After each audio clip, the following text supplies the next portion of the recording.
Since the end of World War II, the world has witnessed over 150 conflicts fought with conventional weapons. These catastrophic conflicts have taken the lives of over 20 million people and wrought untold human sufferings and destruction. Meanwhile, mankind today is confronted with an unprecedented threat of self-extinction arising from the massive and competitive accumulation of the most destructive weapons ever produced. Many scientists believe that a nuclear war could change the planet's ecosystems and a nuclear winter could prevail, destroying all life on Earth.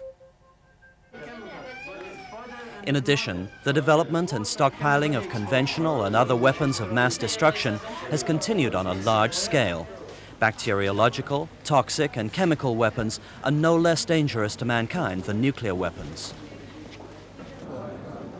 With the view of ensuring the survival of mankind and eliminating the danger of war, the United Nations General Assembly in the last 10 years convened 3 special sessions devoted to disarmament.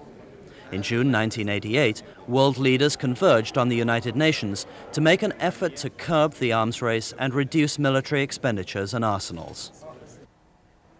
Ambassador Richard Butler, head of the Australian delegation, explains. The main task of the United Nations is to maintain international peace and security. And we have come to live in the world's most heavily armed age.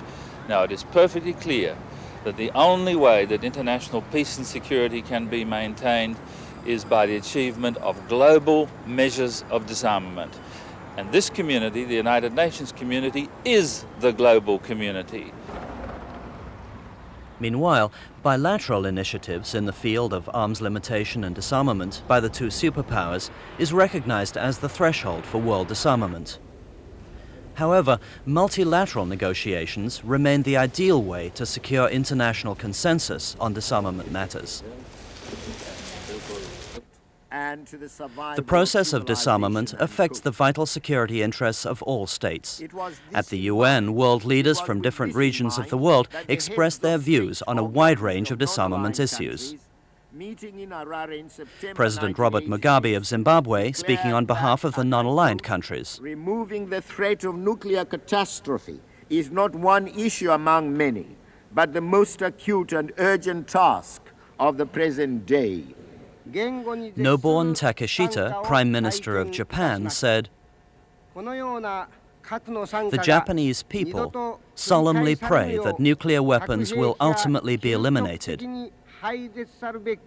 so that a nuclear holocaust can never be repeated."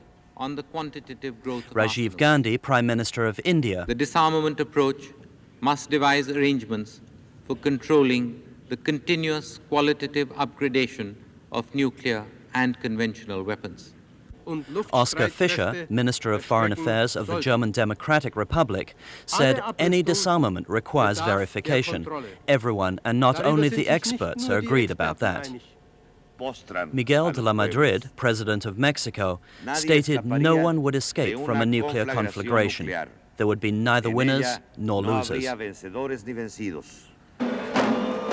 The people of the world are aware of the present situation. World public opinion has started to exercise a positive influence.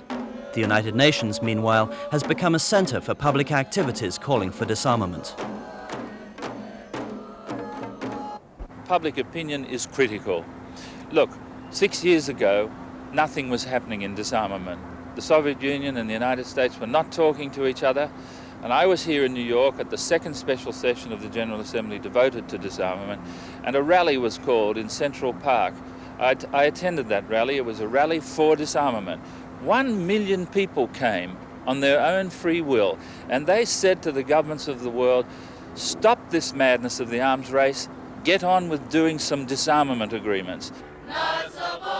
Mankind is confronted with the following choices. Either halt the arms race and proceed towards disarmament and a safer world, or face self-inflicted annihilation.